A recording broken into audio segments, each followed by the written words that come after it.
Mexico Real Estate. I'm Thomas Lloyd, and I'm here with Joseph Touland and with Todd Bates.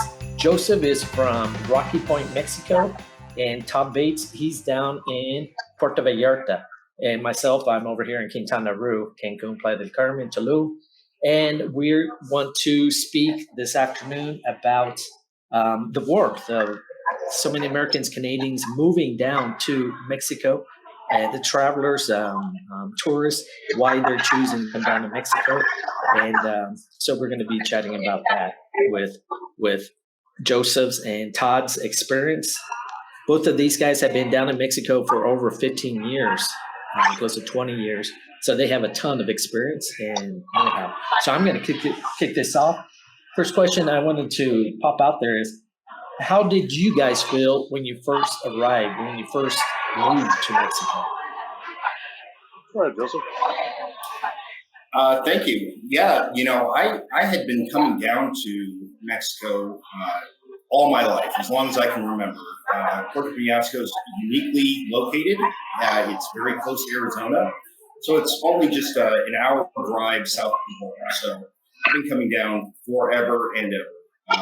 When I first moved down was in 2003, and it was very accepting. It was almost surprisingly accepting, coming from a relatively big city like Tucson, Arizona. I know a lot of people will say that that's not a huge city, but Penasco is significantly smaller than that, and everybody was just always there to help, to offer services, to guide me, wherever I needed to go.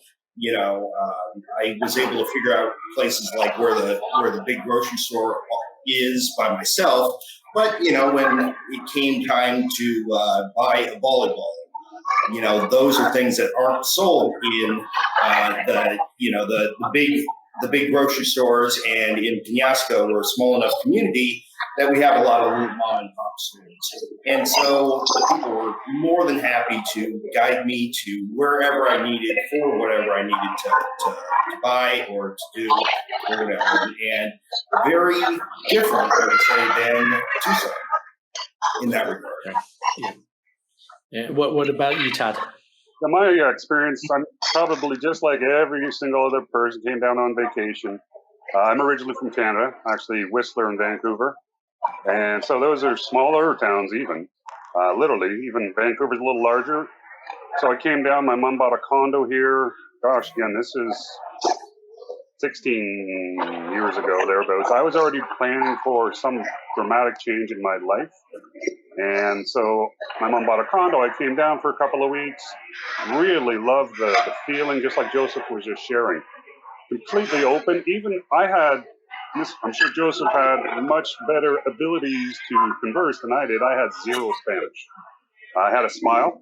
I had politeness and courtesy and fingers to point and count. But I never, ever once ran into any negativity or uncomfortableness. I was trying, and they saw that. Mexicans in general, and I'll fill in a little bit more in a couple of more minutes as I'm taking over the entire video, thank you, that you can drop somebody anywhere, knock on their door, no language, and tip your hand like you're drinking a glass of water. They will invite you in or bring you a glass of water or a glass of milk. That is the Mexican culture. It's inviting, it's warm, it's generous in every way. If you knocked on the door and they were having lunch, you're going in to have lunch with them. It is absolutely that. Such a, no pun intended, a foreign feeling or reaction from Canada. That's not how we do things up there. Similar, but not to that level. But I absolutely did feel that warmth. And after that first visit, I moved down 1 year later, full time. Good.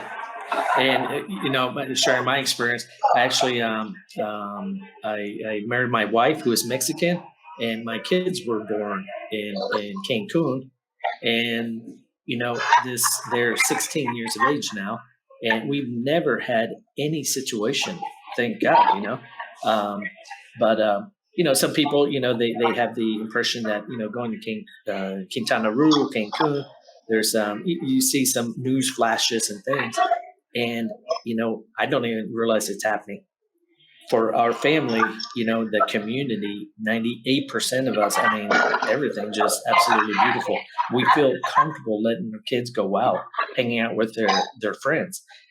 When situations do occur, it is, the majority of the time it has to do with drug related.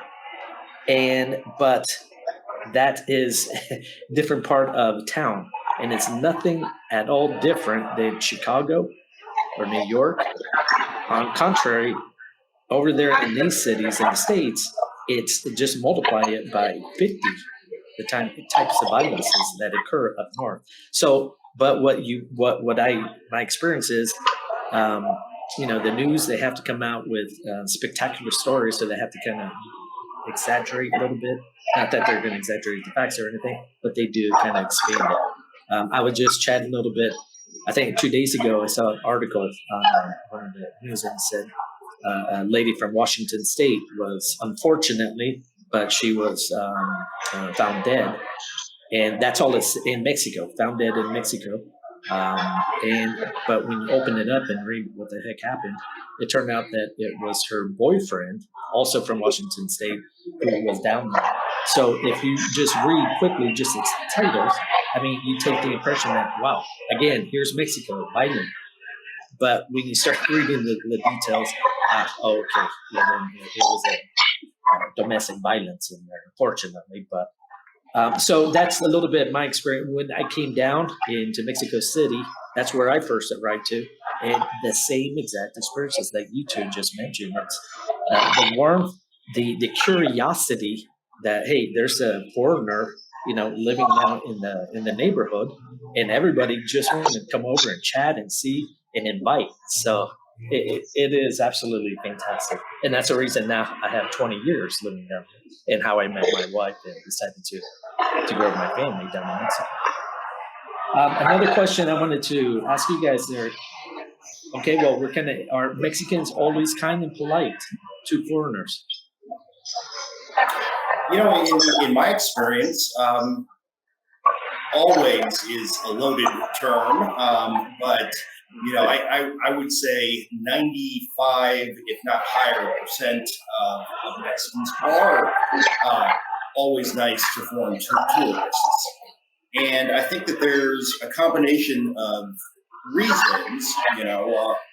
I think that obviously the people that most tourists interact with are going to be people at the hotels, at the tourist areas.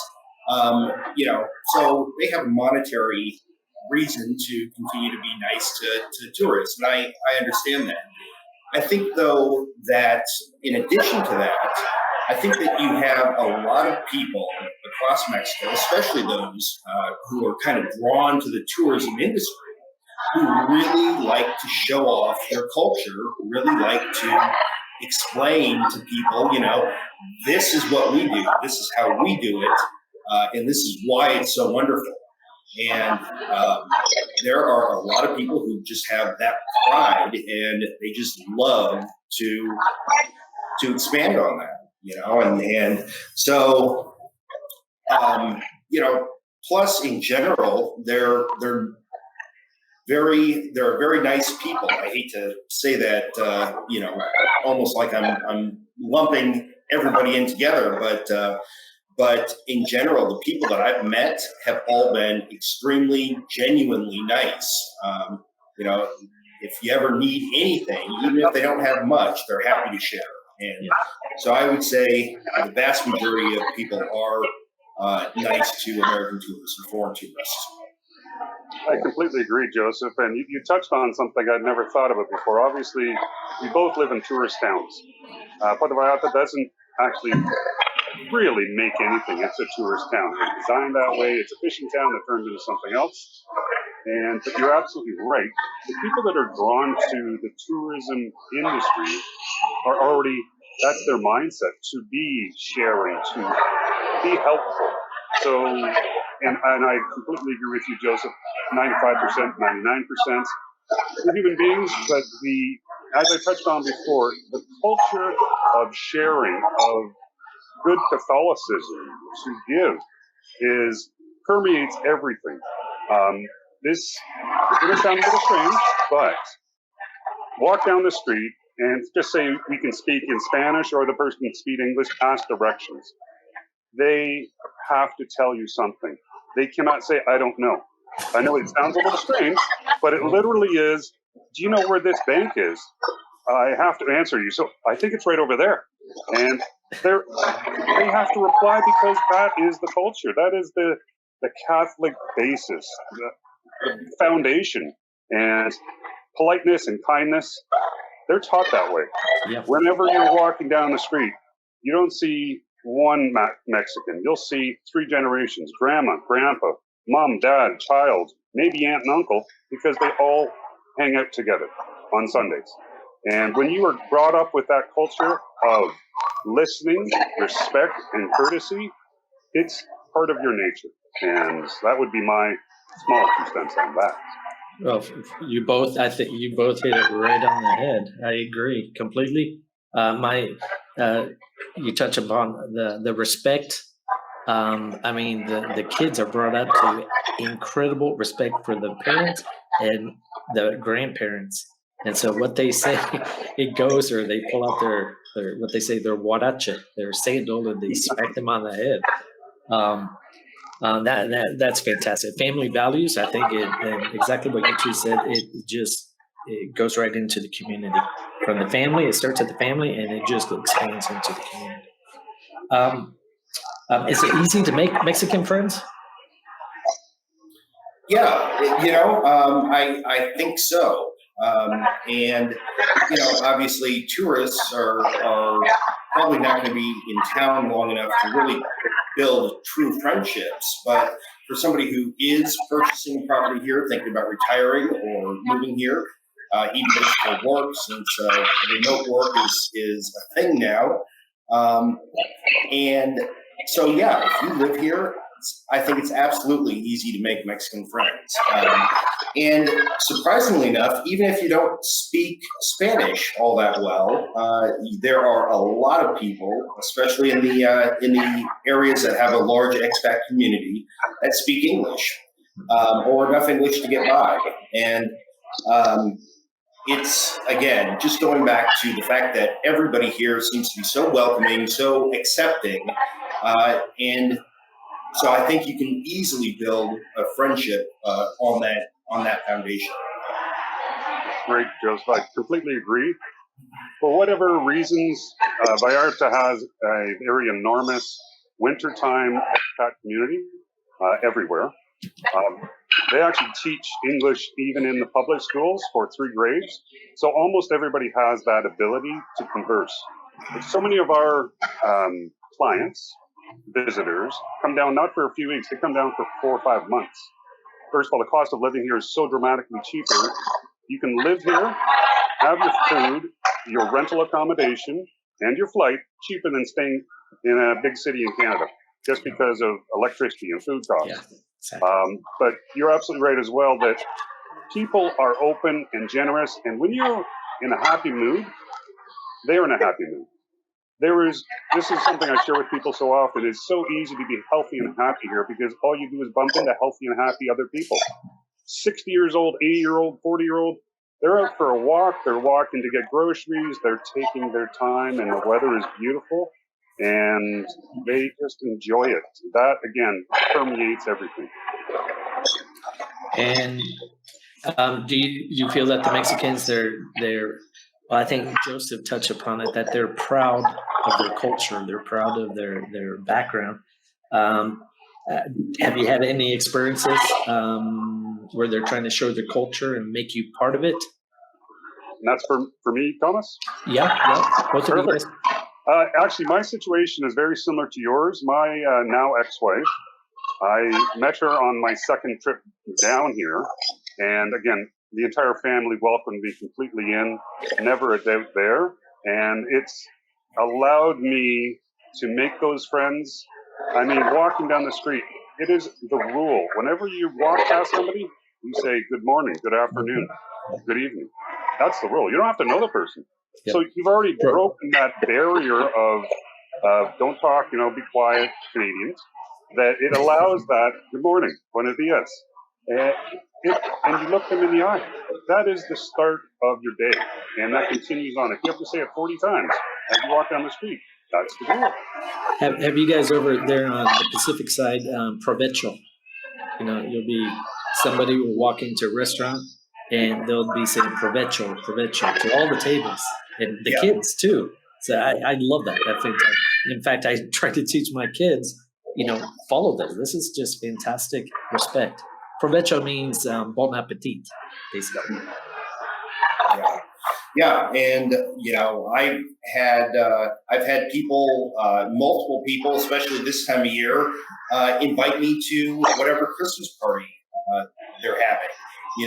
And so getting back to culture, I mean, these posadas, as they're called, are just, I mean, these are events, and I think people like to show off exactly what they've done, what kind of party they can throw. Again, even if they don't have a whole lot. And again, with culture, I've taken recently to traveling all over Mexico when the flights are really cheap, due to the pandemic. I've been both on business and for pleasure. I've been hitting many, many different places in Mexico. And even when I go on business, I tend to schedule an extra day or two so that I can explore these different areas. And everywhere that I go, I really try to hit the historical centers or the pyramids or the ruins or whatever it is that each area has to offer. And in every one of those places, and I've gone to, I think I counted 9 in the last 12 months or something. Wow. Every single one of these places have people that want to explain exactly why this is so important. I just got back from Guanajuato, which I did not know was, for a brief time, the capital of the country of Mexico. Wow. And they were very proud of that, and they wanted to explain exactly how that came to be. And so, the culture just oozes out, and they really like to share it. So, and you had the Day of the Dead or Dia de Muertos. I mean, that's incredible. And Easter, obviously. I mean, so many Catholics. Christmas, like you mentioned, and all of the days. Cinco de Mayo is, I don't know your experience, but it's really not one of the bigger holidays. Up in the States, and I think Canada as well, it's huge. Everybody thinks that's a number one holiday down in Mexico, but it's not. We have a little bit more Cinco de Mayo celebration in Rocky Point, Puerto Peñasco, because we're so close to the border.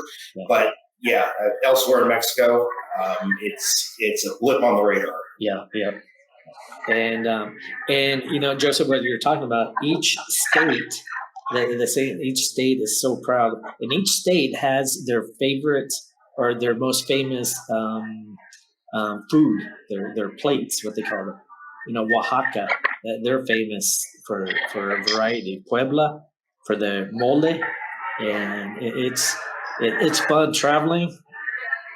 Joseph, 25 years ago, I visited every state in Mexico, and I was doing with that checklist. There's only one state I haven't been to, and that's Chiapas, but it's still on the bucket list. But so guys, I think we ran out of time, but this has been a fun conversation with both of you guys. Appreciate you sharing your backgrounds. Yeah, thanks so much. And thank you, everybody. Also, Thomas, Joseph, everybody that's listening.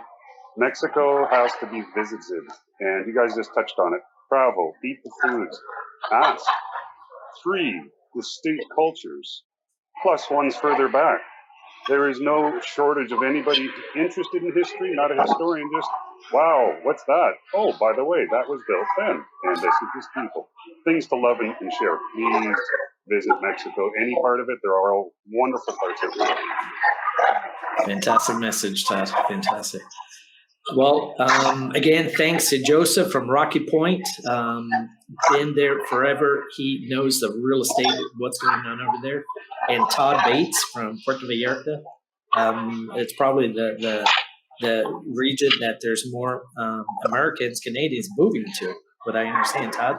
So contact Todd over there in Puerto Vallarta, and I'm over here in Quintana Roo. So Merry Christmas, and thanks a lot for listening, and hasta luego. Hasta mañana.